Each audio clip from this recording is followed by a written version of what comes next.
Have you ever felt like your opinion didn't matter? Like what you had to say was too small to be heard? I think many of us have felt this way at some point. I remember sitting in class, raising my hand with an idea I thought was interesting, but not having the actual courage to say it out loud. Many young people are told to wait. Wait until you're older. Wait until you have more experience. Wait until someone finally asks you what you think. But why should we wait? The truth is, there are so many opportunities today for young people to express themselves. Things like debates, student councils, community forums, Model United Nations, and youth parliaments give students the chance to speak and express themselves. Each of these activities creates space for students to take initiative, share their perspective, and later on take part in educational activities and discussions that actually matter, and later on influence the world. And I know how meaningful these experiences can be because I've taken part in them myself. One moment that really showed me the importance of speaking up happened during a group project in the classroom when we had to come up with a problem solution to a problem in the community. At first, my idea was a bit different from everyone else's, and I was skeptical whether I should say it or not. But I explained it clearly to my classmates and invited them to join. Later on, people started considering my ideas and adding their own perspectives to my idea. At the end of the day, my idea was our final presentation. That experience taught me that even when it doesn't feel comfortable, or even if you don't have the perfect words, or if anyone doesn't agree, it's okay because it's important to just share what's on your mind. Educational activities gives us even more chances to develop this confidence. I remember during a debate once, I had to defend a position that wasn't personally my own. I can say that it was hard, but by explaining my reasoning and listening carefully to others, I managed to win that debate. That experience taught me that you don't have to be in the right, you just have to express it. So, this same determination can be seen in young people around the world. Individuals like Greta Thunberg, who began advocating for climate awareness at a young age, and Malala, most infamous Malala, who stood up for girls' education and girls' rights when it was a serious challenge. They didn't wait to be older, they didn't wait to be more experienced, and most definitely, they didn't wait to have permission to speak. No. They took initiative, they shared their perspectives, and later on, their ideas were the ones that influenced societies and the whole world around them. So, there's the question. Why do educational activities like MUNs, debates, student councils, and so on matter for this?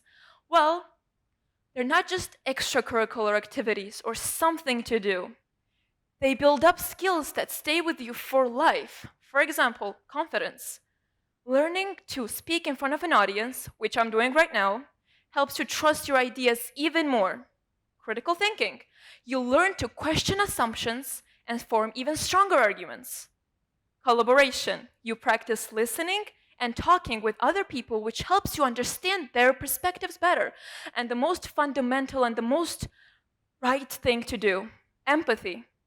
When you understand other people's perspectives on any subject, whether it's political or something else, you learn to understand them on a deeper level personally, morally. These skills go far beyond competitions, classrooms, or conferences. They go in everyday lives, such as talking with your family member, with your teacher, with your friends. You know how to use strong words. You know how to use right words, and you know how to make them understand what you're really implying to, which is fundamental. So, even for those of us who actively take participation in educational activities, there are still some challenges for us. I remember once during a debate, again, I had to argue and defend a position that wasn't my own. I'm telling you, I completely disagreed it.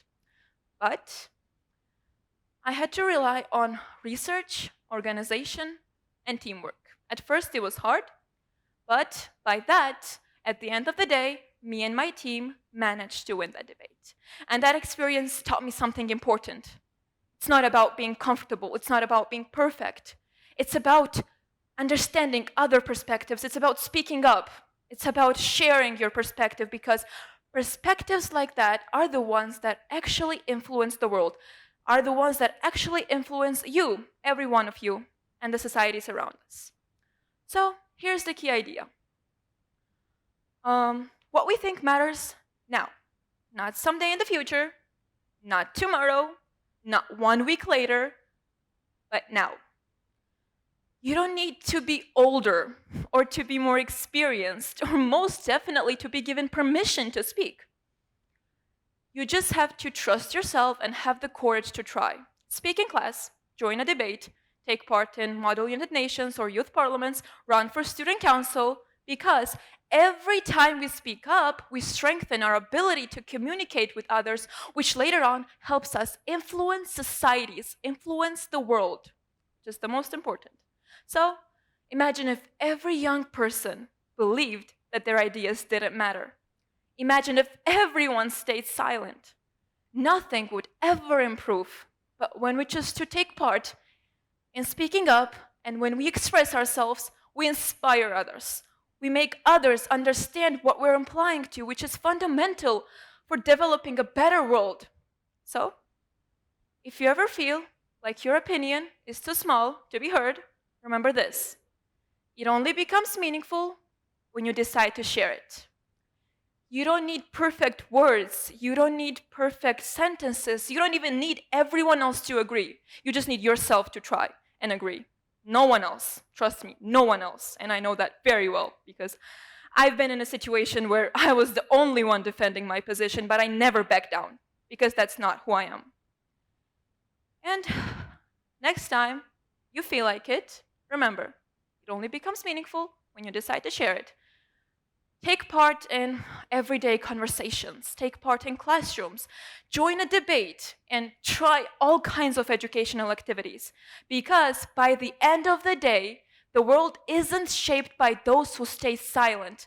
It's shaped by those who are willing to stand up and speak up. And that, my friends, is the real impact of educational activities and young voices. Thank you.